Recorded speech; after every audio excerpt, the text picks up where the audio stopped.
매년 이맘때가 되면 미국 라스베가스에서 세계 최대 가전 박람회 CES가 열리죠. 올해는 CES가 처음 열린 1967년 이래 처음으로 온라인에서만 열렸습니다. 망할 코로나19 때문이죠. 참가업체도 확 줄었습니다. 작년 4,500여 개에서 올해 1,960여 개로 반토막도 더 났어요. 그 와중에도 신기술들이 많이 있었죠. 이 중 자동차와 관련된 것들만 추려봤어요. 첫 번째는 만도입니다. 만도? 에어컨? 이라고 생각하시는 분들 분명 계실 텐데 원래는 한 회사였지만 IMF를 거치면서 둘로 쪼개졌습니다. 에어컨을 만드는 만도 공도는 지금 위니아 딤체가 됐고요. 만도는 세계적인 자동차 기계 전장부품 업체가 됐습니다. 만도가 한라그룹의 대표 계열사고 한라그룹은 범현대그룹의 패밀리죠. 현대차가 이번 CES에 불참한 대신 사촌이 나온 셈이네요. 이번에 만도가 CES에 들고 나온 신기술은 스티어 바이 와이어입니다. 여기서 와이어는 전선이에요. 운전대와 앞바퀴 사이에 기계적인 연결 없이 전기 신호만 주고받는 거예요. 덕분에 운전대 위치를 실내 어느 곳이든 옮겨달 수 있으니 설계와 공간 활용이 자유롭죠. 주행 환경에 따라 얼마든지 기어비를 조작할 수 있다는 장점도 있습니다. 자율주행차, 전기차 시대가 되면 자동차의 모든 움직임이 전기로 스스로 이루어져야 하니까 꼭 필수적인 기술입니다. 사실 이 개념은 대단히 새롭거나 신기한 건 아닙니다. 비슷한 기능이 인피니티 Q690 등의 모델의 DAS,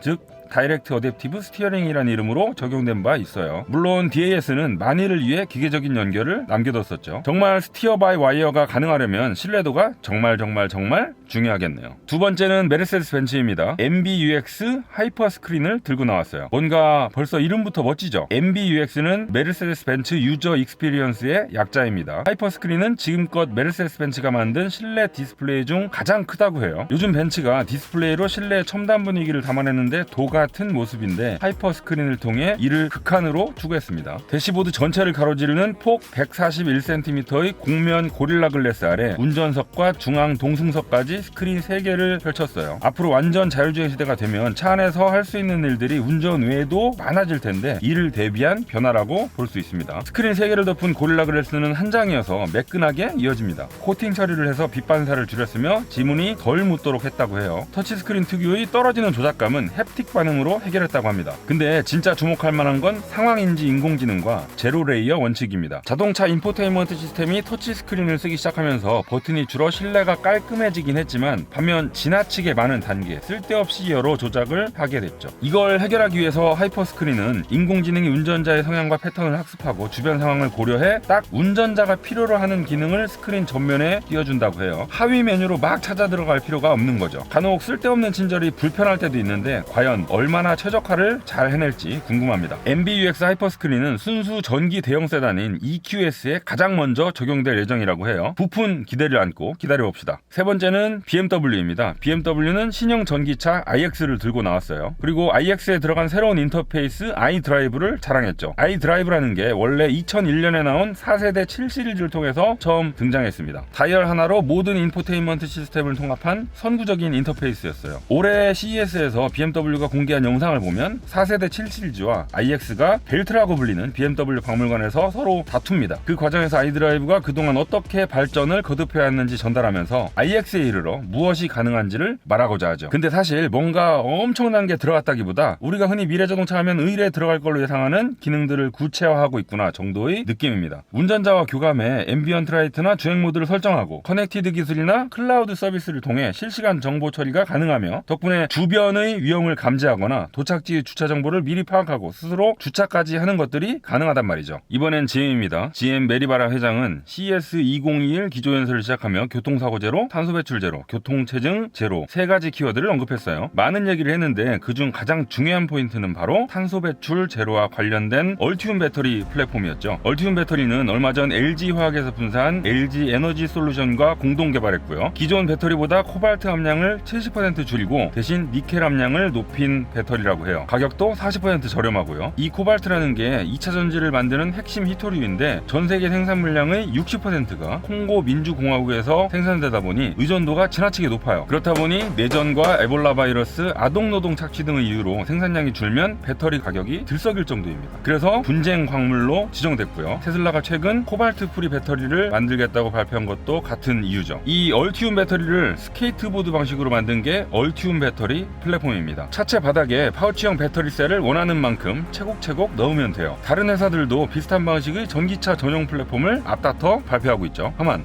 GM은 이미 2002년에도 비슷한 얘기를 했던 것 같은데요. 얼티움 배터리 플랫폼의 장점은 매우 손쉽게 다양한 차종에 적용할 수 있다는 거고요. SUV, 픽업, 세단, 작은 차, 큰 차를 다 만들 수 있습니다. 심지어 VTOL에도 응용할 수 있죠. 그 예로 GMC 허머 EV, 캐딜락 리릭, 캐딜락 셀레스틱, 캐딜락 VTOL을 소개했어요.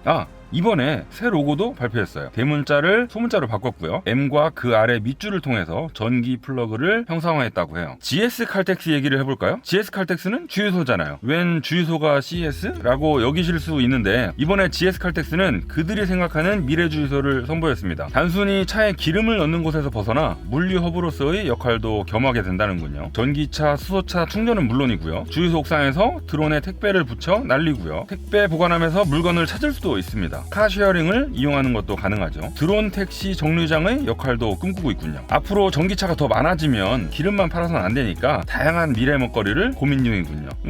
상상은 좋아요. 실제로 이게 다 언제쯤 가능할진 모르겠습니다. 이 밖에도 삼성, 보쉬, 컨티넨탈 등 여러 업체에서 다양한 아이디어를 선보였어요. 자율주행과 자율주행을 위한 커넥티드 5G 레이더 디스플레이 인터페이스 기술, 전기차와 전기차를 위한 배터리 플랫폼 기술, 모빌리티와 모빌리티를 위한 드론, VTOL 등 셀 수도 없어요. 앞으로 이런 기술들이 우리 삶을 어떻게 바꿔놓을지, 여러분들의 구독이 카랩에게 얼마나 힘이 될지 기대됩니다.